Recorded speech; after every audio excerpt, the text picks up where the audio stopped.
The following program is a production of Pioneer Public Television.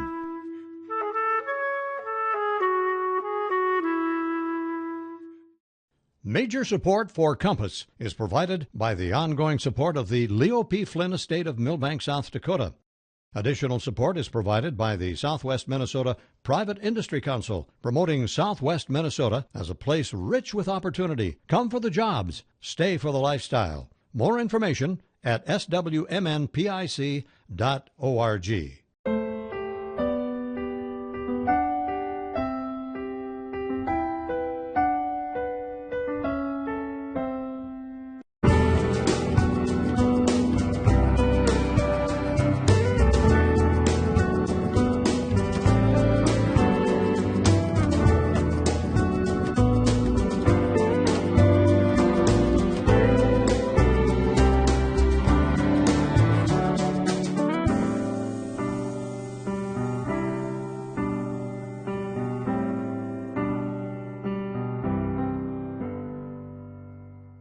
Hello and welcome to Compass, a production of Pioneer Public Television.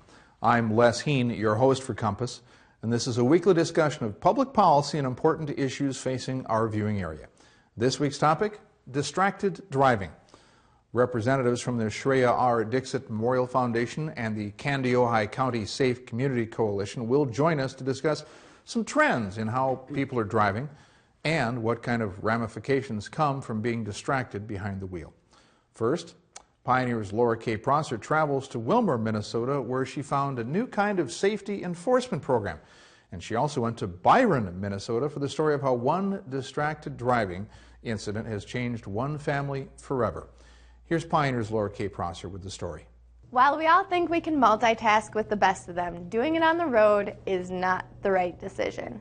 And now there's an even better chance of getting caught with the elevated enforcement being done out of Kandiyohi County.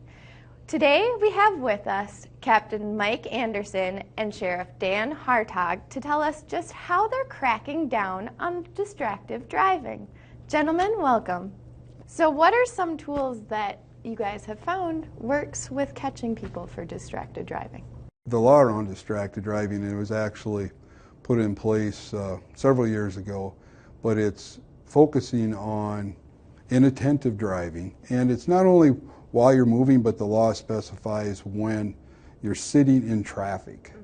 So if you're at a stop sign or a stoplight, I think some drivers think that they can use the cell phone and well, the car's at a complete stop, so why not, right? Exactly. So some of the problems we face when we're in our regular patrol cars is when you're sitting even with another driver, it's difficult to see. You know, a lot of times people put it on their laps.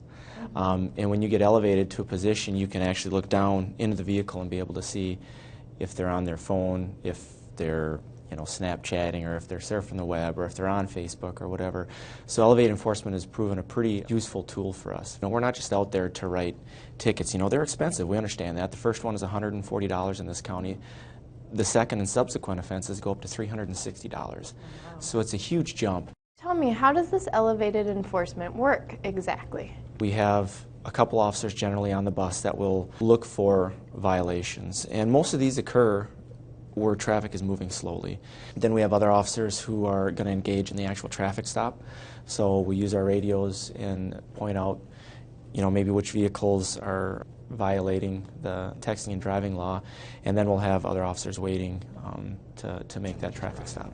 So what do you hope comes from the distracted driving enforcement and upping your efforts to meet this demand and need? Well, I think the big part is education, that we are out there enforcing the law, and just reinforce with the motoring public that stop, take the time, pull over. If you need to send a message or look at one, and don't do it while you're traveling down the road, because you're making up a lot of ground in a short amount of time while you're looking at that phone. I know we investigated a crash many years ago where the person had ran through the stop sign and they were dead, and they were in the car and they had the cell phone in their hand and they were looking at the internet. So that person paid the ultimate price by looking at their phone, driving down the road, not paying attention to what they were doing. And you kill yourself or kill somebody innocent that's on the road. And that's one of the main reasons why we do this, is to stop those tragedies. So That's it for us today at the Law Enforcement Center in Willmar, Minnesota. We're off to Byron, Minnesota, where tomorrow we'll talk to a father about the tragic decision his daughter made while driving. Let's hit the road. Well, we're here at the Logan residence to talk to Matt Logan about his daughter DJ. Let's go inside, shall we? So now, Matt, tell me a little bit about the day that you got the call about the car crash. What happened was I was on my way from home to Byron, and I was on my way to my youngest football game, and I actually came up on the accident. I drove up over a hill, and I watched our local trauma helicopter landing on the road, and I could see all the emergency vehicles, and I could see the school bus. What I couldn't see at the time was what was happening at the back of the school bus. But I'm a father, and I had a sick feeling, so I pulled over and I asked the officer then to find out that it was my daughter involved. That's how I came across her accident. For me, it came to, I had to dig into what was in DJ's mind and what happened. Why was she doing that? She was actively against texting and driving, not just passively, but very actively with me. And I've heard stories from her friends and things like that she was actively against it. So I had to understand why she would decide to do that if she knew the dangers of it. Mm-hmm. She knew it was illegal. This isn't scientific research. This is what a father figured out, is that she had mental trash. Her mind was on kind of some problems of her day. When we have mental trash, we want to get it out. Yeah. We want to tell somebody about it. We want to talk about it right now, yep. De-stress. Exactly. Vent. Vent is a perfect word. And so that's what she was doing, is she was venting. Mm-hmm. And the human need to do that overcame the logic of the danger of it. Just picked the wrong place and the wrong time to vent. Huh? Correct. So if you could say one thing to anybody, young or old, of our audience, what would it be? I guess if there was one thing that I would say is just stop and think about it. Think about the last text you sent, or maybe think about all the texts you've ever sent. Is it worth a life? Is it worth changing a life? Maybe it doesn't take one or yours, but is it worth changing someone's path forever? I mean, just think about that.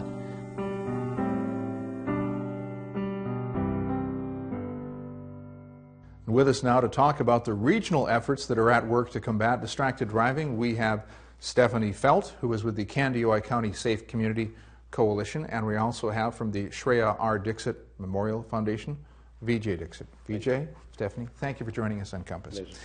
Let's start with some definitions, because distracted driving can mean a lot of different things to a lot of different people. So I'll start with you, Stephanie. What is distracted driving? How do you define it? We define it as anything that takes your eyes off the road, anything that takes your hands off the wheel, and anything that takes your mind off what you're doing. So a lot of people can think of distracted driving as simply cell phone use, but really it's much wider than that. It's anything from putting on makeup, reading while you're driving, messing with your navigation, dealing with the kids in the back. Any of those kind of scenarios take your mind off what you're doing. So it's a real problem, and we're finding now it's conservatively a factor in 1 out of every 4 fatal crashes in Minnesota. But the additional attention to distracted driving now is really driven by changes in technology, true? That is so true. Changing the technology and also not changing of our driving behaviors. Our driving behaviors are still in the 60s and 70s era. Technologies are in the 21st century. So you see the gap, and we have not kept up with the technologies that are installed in the cars, and that's why. And we have so many drivers, of course, who learned to drive in the 50s or 60s, and they've only had the technology with them for the last 2 years. So it's a question of how people adapt to it. And what about younger drivers? Because, of course, we have younger drivers who have to learn. So, Stephanie, I'll ask you, is there an educational component to sort of teaching younger drivers? Is that, sort of where this has to start? The young drivers? Well, I know that the driver's training instructors are touching base with the students on this, and as much as possible, law enforcement does go to those classes to try and relay that message. But really, it's the public awareness campaigns, it's different projects that, that are grassroots coming up in the communities just to try and change those social norms, because people just take for granted, or there's a misconception that you can multitask when you're driving, and it's simply not true. You do one thing, you do another thing, you do one thing, you can do them quickly, but you can't do them both at the same time. So if you're sending a text, it's an average of 4 to 5 seconds. If you're driving 55 miles an hour, that's the length of a football field. So think of how many things can pop up in that distance that you need to react to. So we're trying to let people know it's a very, very dangerous behavior. It has to be managed, controlled at 3 levels: technology, legislation, and education. And Shreya Dixit Memorial Foundation is founded by my family in memory of my daughter, who was killed by a distracted driver 9 years ago. What we are doing is going to, what you said, grassroots level. We're going into the high schools. In fact, we started 3 distraction-free driving clubs in the city of Eden Prairie, Edina, and Hopkins, and they are doing lots of projects, and they are learning by themselves so that it comes from their heart. Someone else is not telling them. We give them the information, we give them the encouragement, and they find it out for themselves how distraction kills. And that is exactly the case. And as far as technology is concerned, those students are very, very apt at using that technology and making sure the cognitive part of that technology distraction is very much at the back of their minds. And this is what we are doing right now. Stephanie, I know during the break, before we started the show, you had talked about the fact that some people will make assumptions about, okay, I'm driving hands-free, so it's not a problem. And what you're saying, Vijay, is really it's the distraction, not just grabbing the phone, that is the problem. Well, you think about what's the most dangerous thing you do in a day? Probably driving to and from work, driving wherever you're going. That is the most dangerous thing people do, but it's so taken for granted. And a lot of times, too, a misconception is, well, you know, I'm out in rural areas. It's just cornfields and a straight road, so it doesn't matter, you know, I don't have to worry about anything. And really, the percentage of distracted-related fatalities, over 70% of them occur in rural areas that are a population of less than 5,000. So there's really a false sense of security when we're out in rural areas. I mean, they can happen anywhere, don't get me wrong, but just because there aren't a lot of cars around you doesn't mean a deer can't jump out in front of you, doesn't mean something could surprise you or something can change the road conditions. And also, I feel that in rural areas, people have a tendency of driving a little bit faster than others in a road that is not meant for fast driving. And also what is happening is this hands-free, that is also a myth. Hands-free, recently AAA did a big multi-year study. It said that hands-free driving as well as hands-on driving are about the same. You're talking about similar type of distraction, cognitive distraction occurring because of both of them. So to be ideal, we should not be using any electronic devices or manipulating electronic devices in the car. So when we're talking about electronic devices, it could be not just cell phones, which is the other part of this, but let's say that someone has, they could be looking at a new onboard computer. They could be doing other sorts of technology that's in the car that could also lead to a distraction. And we're seeing probably more of that as the technology in cars change. Is that true? That is absolutely true. However, there are laws available now that if GPS is integrated into the car and it's on a screen, it's okay. The law does not make it illegal. However, when you use a cell phone as a GPS, which a lot of us do, I better put it on a stationary harness so that I'm not manipulating it, because by touching a screen is illegal in Minnesota. You can correct it. Well, the law states that you can't send, compose, or receive emails or texts or access the internet at all while you are in traffic.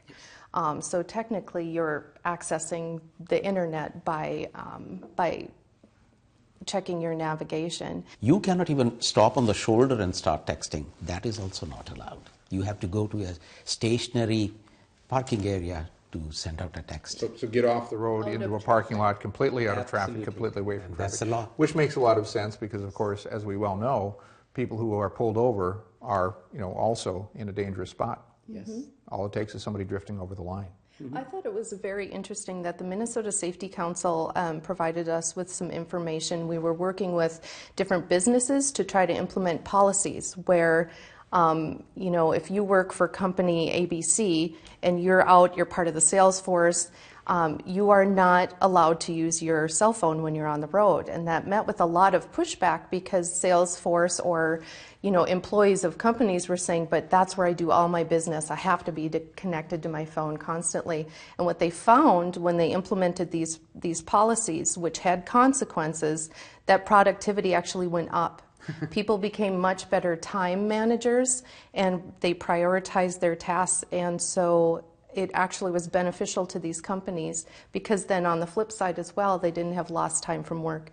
They didn't have damage to vehicles, and they were seeing their crash rates decline. The cost of distraction is so underreported. We're talking about billions and billions of dollars a year of lost productivity and insurance costs, even family problems occur because of that. And what you're talking about there was a sort of a corporate enforcement or an employer enforcement of a rule. What about law enforcement? Because I would think that this would be something rather challenging for people in law enforcement to necessarily catch, because it's not as easy as something that, say, speeding, illegal turns. Other things would, I think, be more easy to catch than this, correct?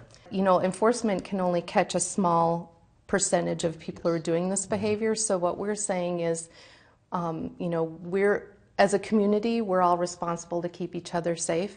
So if you're the driver, change your behavior, or if you're riding with someone who is texting, the push now is to say something. Speak up and say, I'm not comfortable with that. Do you want me to send that text for you? Something of that nature. And law enforcement is absolutely very difficult. Colonel Matt Langer, who's the chief of State Highway Patrol, I was interviewing him for my book, and he mentioned that a lot of times we have to use some innovative techniques. That when someone is texting on the road, his or her speed becomes very erratic. And so that behavior is observable. So cops then catch that person for either driving slow on a particular road or wearing on a lane, not going straight. So those are the things that they catch with, but these are indirect inferences. But still, catching a person texting is difficult.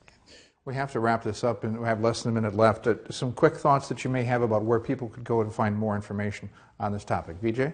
Well, we have a very active website. It's shreyadixit.org, and maybe you might like to put it on your website. And that's where we have a lot of information. And also about the distraction-free driving clubs that we have going on right now. I would like to invite some local communities here to join. The Office of Traffic Safety under the Minnesota Department of Public Safety has county-specific crash facts. They have they're a wealth of information, and even if people want window clings or promotional things to help increase awareness in their communities, those things are available free of cost. So I encourage people to visit that website. Great. Thank you. Stephanie, Vijay, thank you for joining us this week on Compass. Recently, Vijay also sat down with Pioneer's Laura K. Prosser in our Compass Literature Corner because Vijay has written a book on the topic of distracted driving. And here's that episode.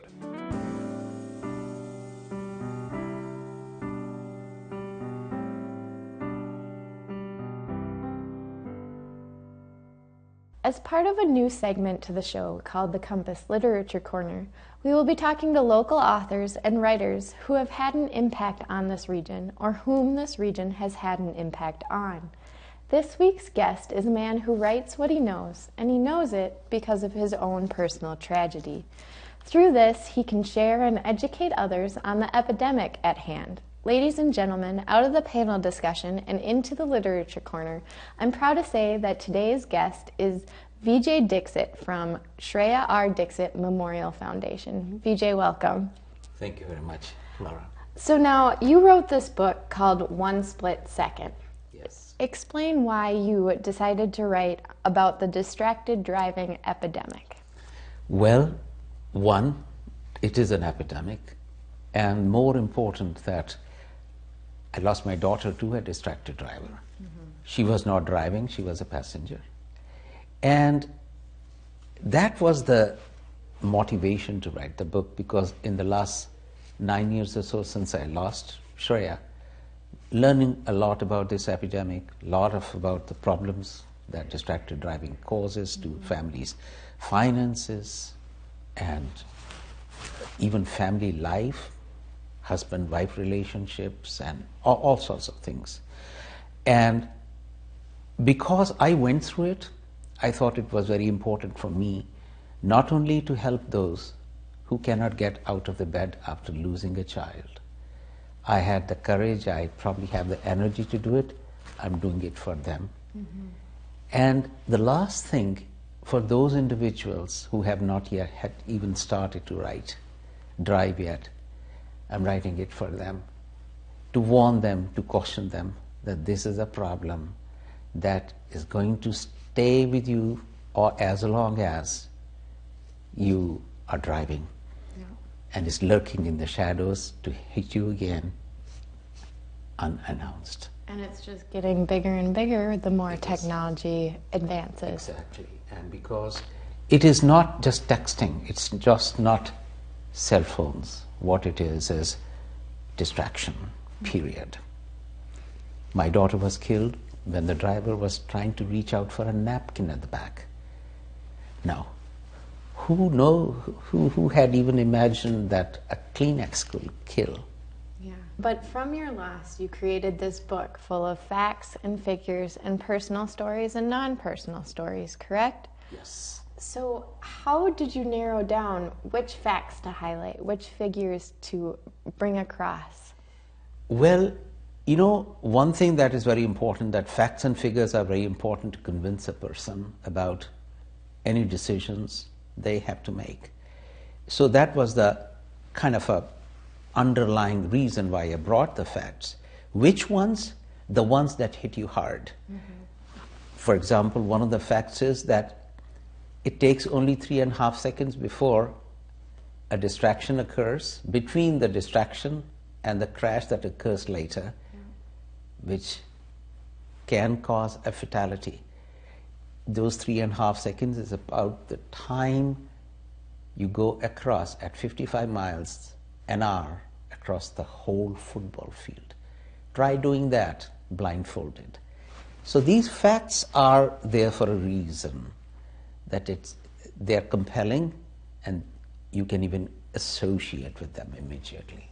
When you were picking these facts, were you ever concerned about being too informative for your readers to yes. keep up or Yes. pay attention to all the figures you're throwing at them? And graphs and pictures and whatnot? Yes, absolutely. My background is in engineering, and you know what engineers are. You're very good at explaining. Explaining and giving data.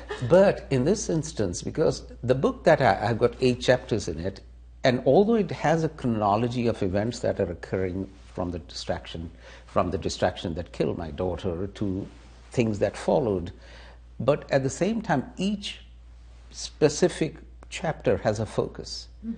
So I did not put all the facts in every page. It's only in one of the chapters which is filled with a lot of facts. Reason being, there are a lot of researchers, a lot of educators, a lot of advocates who were talking to me, and I have about close to 2.5 dozen people I interviewed. They were interested in facts. So for them, that chapter is very important. For another person who is not that much focused on facts, they just want to know the story. For them, that particular chapter might not be that important. The chapter that is important to them is where I have narrated about 4 or 5 stories of offenders as well as victims. Well, and you yourself earlier said each chapter is designated for a specific audience. Audience, yes. You know, maybe these facts and figures don't resound or aren't as shocking as some people that are either in school and they deal with facts and figures all the time. Yes. But the personal stories hit home to the other side of the spectrum. Exactly. And that's why it started with the personal stories, because those are the ones that touch us. Mm-hmm. And then you move on. That's very true. So some people may read this book and after they've gotten through all the facts and figures, close it and go, so he basically doesn't want us to do anything in the car, not even talk to the people next to us. What do you have to say to those people? That is actually a very interesting observation you made. Yes, I would like all the readers that read my book to be focused on driving. Now, we are human beings and we are pretty intelligent and our cognitive skills are very high. So we can manage a little bit of talking and speaking and doing things.